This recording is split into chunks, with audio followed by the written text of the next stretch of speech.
كده على الطلاق ما ينفع.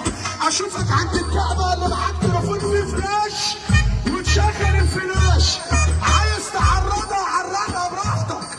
اشوفك عند الكعبه يا اللي معاك تليفون فيه فلاش وتشغله.